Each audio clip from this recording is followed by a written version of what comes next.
Welcome, friends. Today, we are doing another fragrance rotation for the week ending of the 3rd of April, 2022. Sensational. Now, this week was cold, and that will be reflected in the perfumes I have used. None of these are cold weather perfumes.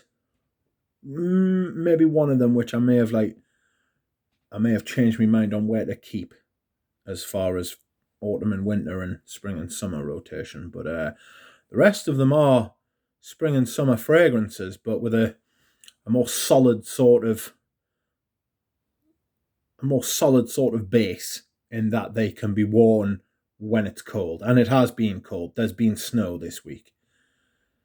So first, on Monday, I decided to wear this Dior Homme. This is fantastic. This is the vintage version. You can tell because it was made by Riviera Concepts. No, sorry. Yes, it was made by Riviera Concepts in Canada, Toronto, by the Mimran Group. I don't know if you can see that. No, you almost certainly can't because my camera's from the Stone Age. But anyway, this is fantastic. A little bit of soapiness, freshness, but with depth as well. I'm going to spray this. It is missing the top, not the notes, just the actual bottle, as you can tell.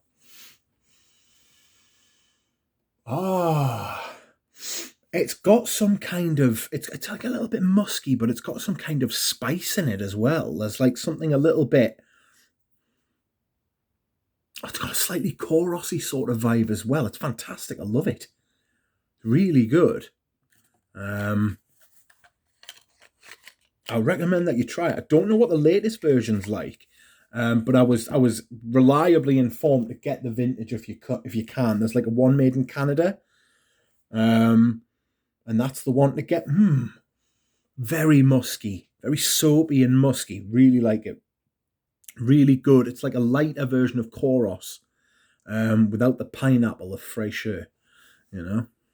So, and without the civet, like the urinal cake as well. Very nice. Suggest you try that.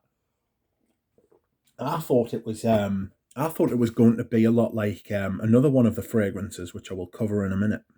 But no, it's very much its own fragrance. Next, on Tuesday, I wore this Arsène Lupine Voyeux. This is a fresh sort of sandalwood sort of fragrance. Very sits close, but it lasts quite a long time. This doesn't have a vintage. This is the vintage, I suppose. Again, clean, but fresh, but it's got depth as well. It's very elegant. It's very, not soapy, but clean and fresh, and it's got depth. I really like wearing this. As you can tell, I've put a huge dent in this bottle. You've got to use lots of sprays if you want other people to smell you, though. I must have used about 25% of this. Dear me. Really like it, though. It's one of those fragrances you could throw on any time. Dress it up, dress it down. Be a great signature scent, but it doesn't project a lot. If you want to smell classy, if you want to smell fresh, elegant, this is really good stuff. Wednesday, I went for another vintage of a fragrance you can still buy. But this is Oscar de la Renta Pour Louis, the Eau de Toilette. This is the 50ml. As you can see, there's the vintage spray. I wonder if it gives it away. It's made by Sanofi Butte. This is a 90s or an 80s version, I think. I don't know. Fantastic fragrance. Very musky again. Musk has saved the day this week. Certainly on Monday and Wednesday it has. Really good fragrance. You can get this for like 20 quid at discounters now. And there's no reason not to. Apparently the new one smells all right too. Excuse me whilst I hydrate. So, yes, that was Oscar de la Renta Pour Louis. Next, Thursday. It was very cold on Thursday. And I decided to wear one of the best fragrances I own. And that is Dior Homme.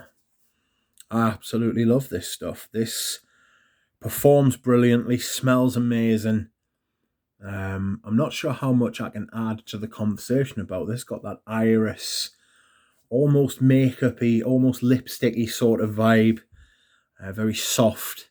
Strong, though, when Dior was redefining things, still at the head of the pack under the guidance of Heidi Slimani. You can now smell fragrances very similar to this being released by Celine, who Heidi Slimani is in charge of these days. So there's a lesson there for all of the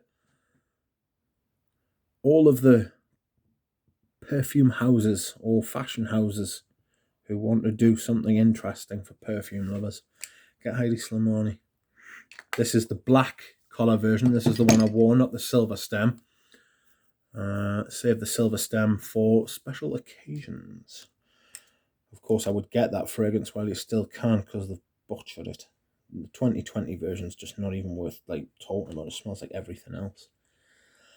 Next, on Friday, this is the fragrance I was talking about when I said I may have this in the wrong rotation, and this is Russian Tea by Masque Milano. This is absolutely fantastic, made by Julien Rasquinet. One of the best, if not the best, young perfumer around now, in my opinion. Learned his craft under Pierre Bourdon. Excuse me whilst I hydrate again. So he knows what he's doing. He's been taught how to make perfumes properly, and he's been taught how to make perfumes that were made the way they used to be made, which is great. And he has done that here, but he's done it with a modern twist. There's birch, there's mint, there's raspberry, tea, obviously. I absolutely love this stuff. Paid full price for it, which is about 100 quid, 110 quid for a full bottle. Presentation's quite nice. There's a lot of glass there on the bottom, and I don't know, I would have preferred more juice than glass, but there we are. Anyhow, that's what I wore on Friday. Now, on Saturday, yesterday, if you will, I wore this fragrance for the second time this year, and it is Prada Amber Pour Homme.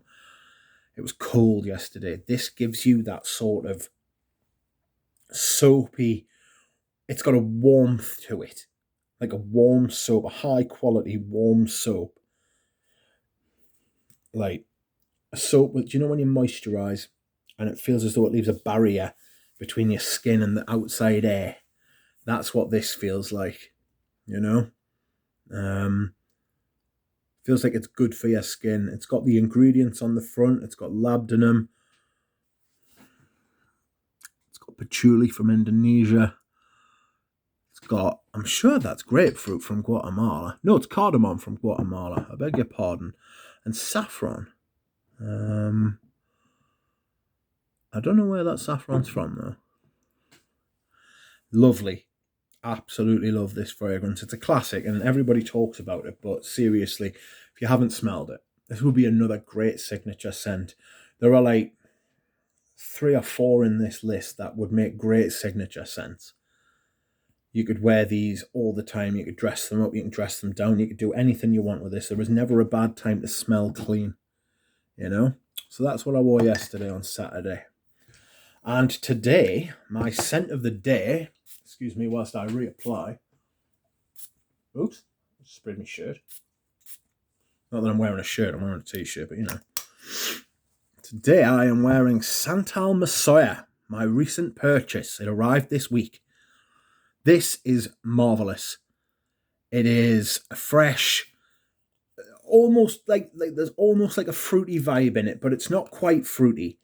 It's got that sweetness, but like a natural sweetness. It's blended perfectly. It smells brilliant. This would make another brilliant signature scent. I appreciate it's expensive. Don't pay retail. They do pop up on discounters. Excuse me as I hydrate for the last time today. Well, in this video. This is fresh, woody, milky, little sweet, but everything's balanced perfectly. There's nothing that leans too far in one direction, you know? It's John Claude Eleanor, so you would expect that sort of thing. Made pitch perfect, and it smells fantastic. I love the bottle as well. I'm not going to line them all up because some cheeky people have been fast forwarding to the end of the video to see whether they want to watch it. So just because they do that, I'm not going to line them up this week. Thank you for watching, everyone. I hope you have had a good week, and I will see you again soon. Goodbye.